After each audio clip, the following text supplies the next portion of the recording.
Book 1 of the Chronicles of Narnia, The Magician's Nephew, Chapter 1, The Wrong Door.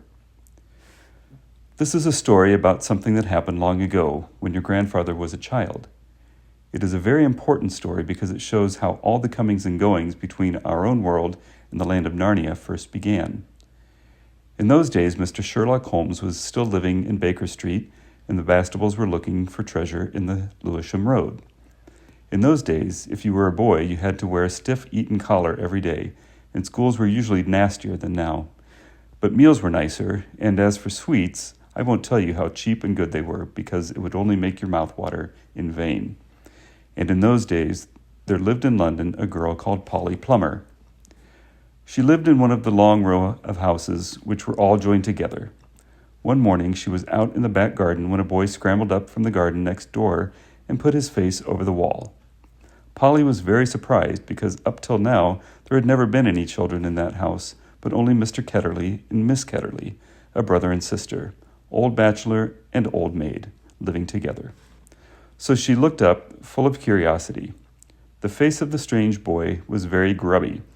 It could hardly have been grubbier if he had first rubbed his hands in the earth, and then had a good cry, and then dried his face with his hands. As a matter of fact, this was very nearly what had been going on. "Hello," said Polly. "Hello," said the boy. "What's your name?" "Polly," said Polly. "What's yours?" "Diggory," said the boy. "I say, what a funny name," said Polly. "It isn't half so funny as Polly," said Diggory. "Yes, it is," said Polly. "No, it isn't," said Diggory. "At any rate, I do wash my face," said Polly, "which is what you need to do, especially after—" And then she stopped. She had been going to say, "after you've been blubbering," but she thought that wouldn't be polite. "All right, I have then," said Diggory in a much louder voice, like a boy who was so miserable that he didn't care who knew he had been crying. "And so would you," he went on, "if you'd lived all your life in the country and had a pony and a river at the bottom of the garden, and then been brought to live in a beastly hole like this." "London isn't a hole," said Polly indignantly. But the boy was too wound up to take any notice of her, and he went on. "And if your father was away in India, and you had to come and live with an aunt and an uncle who's mad, who would like that? And if the reason was that you were looking after your mother, and if your mother was ill and so was going to die," then his face went the wrong sort of shape, as it does if you're trying to keep back your tears. "I didn't know. I'm sorry," said Polly humbly. And then, because she hardly knew what to say, and also to turn Diggory's mind to cheerful subjects, she asked, "Is Mr. Ketterley really mad?" "Well, either he's mad," said Diggory, "or there's some other mystery. He has a study on the top floor, and Aunt Letty says I must never go up there. Well, that looks fishy to begin with. And then there's another thing. Whenever he tries to say anything to me at mealtimes, he never even tries to talk to her. She always shuts him up. She says, 'Don't worry the boy, Andrew,' or 'I'm sure Diggory doesn't want to hear about that,' or else, 'Now, Diggory, wouldn't you like to go out and play in the garden?' What sort of things does he try to say? I don't know. He never gets far enough. But there's more than that. One night, it was last night in fact, as I was going past the foot of the attic stairs on my way to bed, and I don't much care for going past them either, I'm sure I heard a yell. Perhaps he keeps a mad wife shut up there. Yes, I've thought of that. Or perhaps he's a coiner.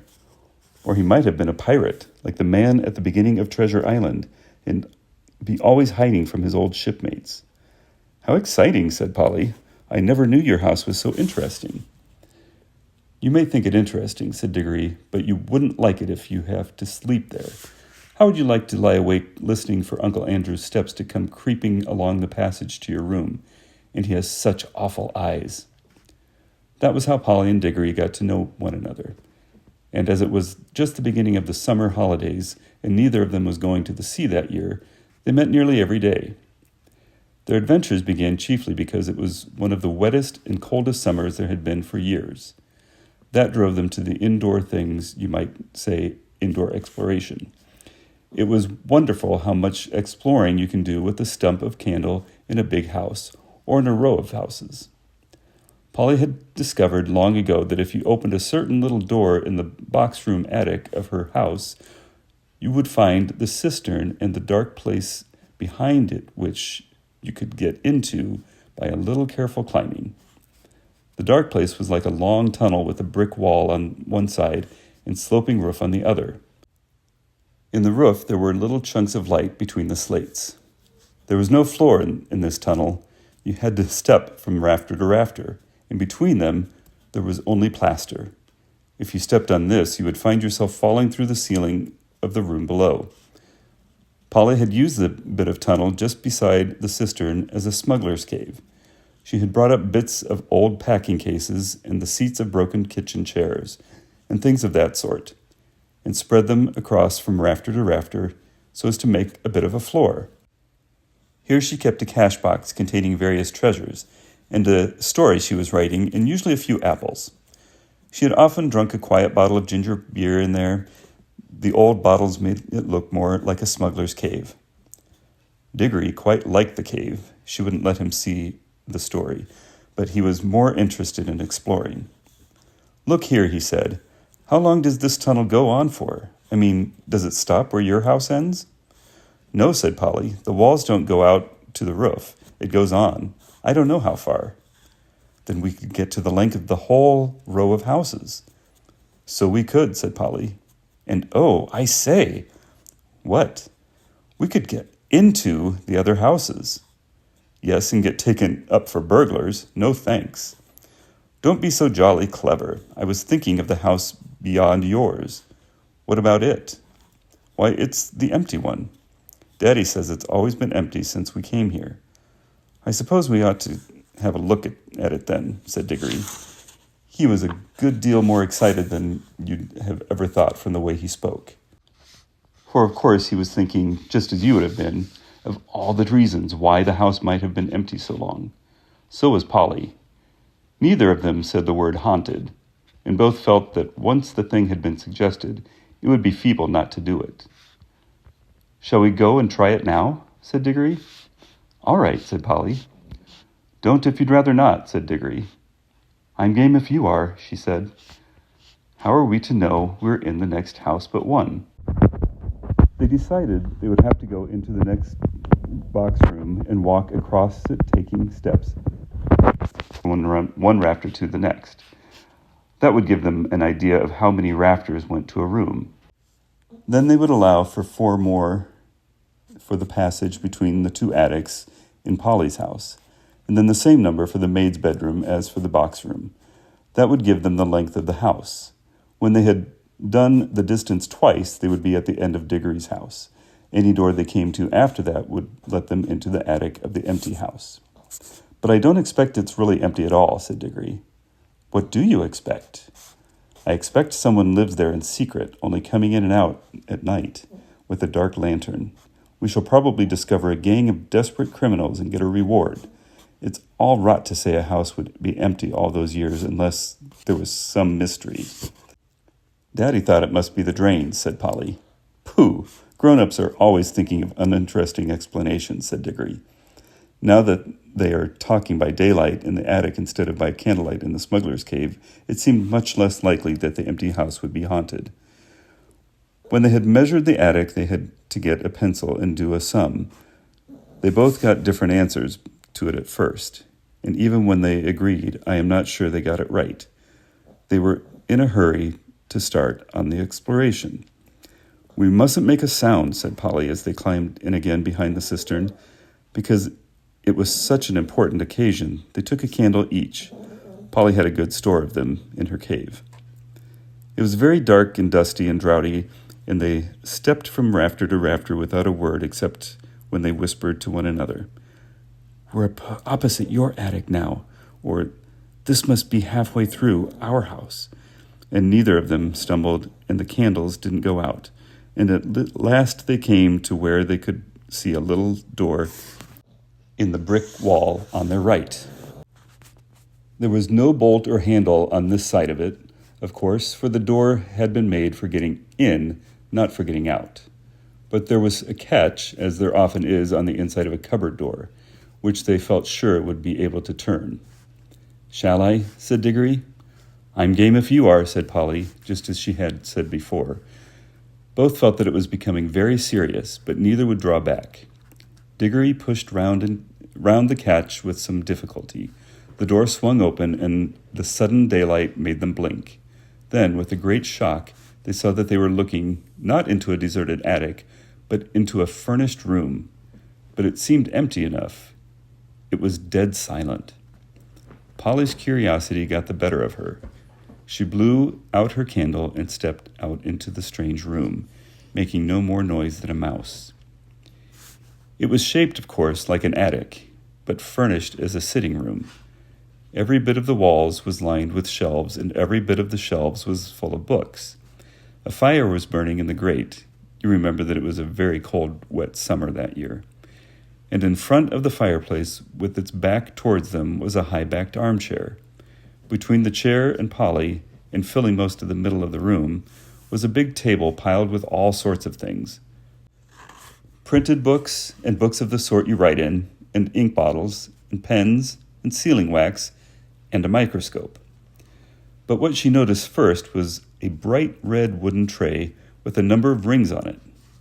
They were in pairs, a yellow one and a green one together, then a little space, and then another yellow one and another green one. They were no bigger than ordinary rings, and no one could help noticing them because they were so bright. They were the most beautiful, shiny little things you can imagine. If Polly had been a very little younger, she would have wanted to put one in her mouth. The room was so quiet that you noticed the ticking of the clock at once, and yet, as she now found, it was not absolutely quiet either. There was a very, very faint humming sound. If hoovers had been invented in those days, Polly would have thought it was the sound of a hoover being worked a long way off, several rooms away and several floors below. But it was a nicer sound than that, a more musical tone, only so faint that you could hardly hear it. "It's all right, there's no one here," said Polly over her shoulder to Diggory. She was speaking above a whisper now, and Diggory came out, blinking and looking extremely dirty, as indeed Polly was too. "This is no good," he said. "It's not an empty house at all. We'd better bunk before anyone comes." "What do you think those are?" said Polly, pointing to the colored rings. "Oh, come on," said Diggory. "The sooner—" He never finished what he was going to say, for at that moment something happened. The high-backed chair in front of them moved suddenly, and there rose up out of it, like a pantomime demon coming up out of a trapdoor, the alarming form of Uncle Andrew. They were not in the empty house at all. They were in Diggory's house and in the forbidden study. Both children said, "Oh, oh," and realized their terrible mistake. They felt they ought to have known all along that they hadn't gone nearly far enough. Uncle Andrew was tall and very thin. He had a very long, clean-shaven face with a sharp-pointed nose and extremely bright eyes and a great tousled mop of gray hair. Diggory was quite speechless, and for Uncle Andrew looked 1,000 times more alarming than he had ever looked before. Polly was not so frightened yet, but soon she was. For the very first thing Uncle Andrew did was to walk across the door of the room, shut it, and turn the key in the lock. Then he turned around, fixed the children with his bright eyes, and smiled, showing all his teeth. "There," he said. "Now my fool of a sister can't get at you." It was dreadfully unlike anything a grown-up would be expected to do. Polly's heart came into her mouth, and she and Diggory started backing towards the little door they had come in by. Uncle Andrew was too quick for them. He got behind them and shut that door too, and stood in front of it. Then he rubbed his hands and made his knuckles crack. He had very long, beautifully white fingers. "I am delighted to see you," he said. "2 children are just what I wanted." "Please, Mr. Ketterly," said Polly, "it's nearly my dinner time, and I've got to get home. Will you please let us out, please?" "Not just yet," said Uncle Andrew. This is too good an opportunity to miss. I wanted 2 children. You see, I'm in the middle of a great experiment. I've tried it on a guinea pig and it seemed to work. But then a guinea pig can't tell you anything, and you can't explain to it how to come back. Look here, Uncle Andrew, said Diggory.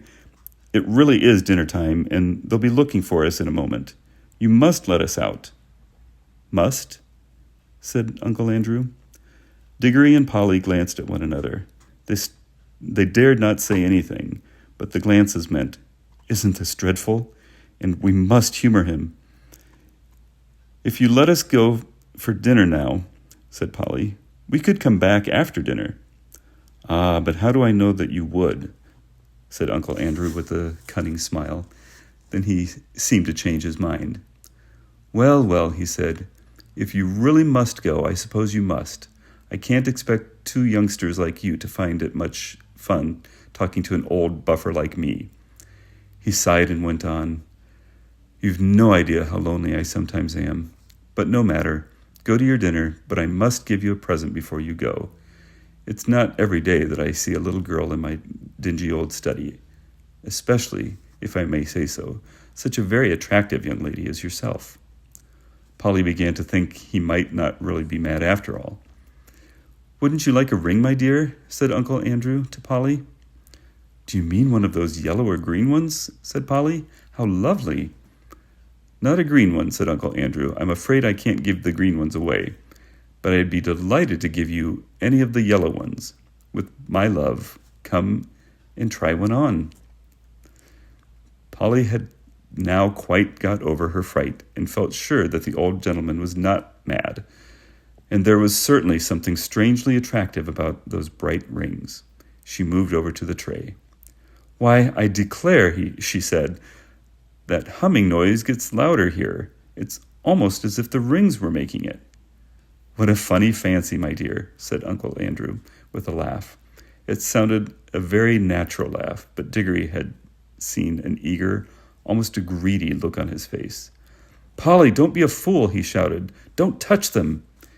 It was too late. Exactly as he spoke, Polly's hand went out to touch one of the rings, and immediately, without a flash or noise or warning or of any sort, there was no Polly. Diggory and his uncle were alone in the room.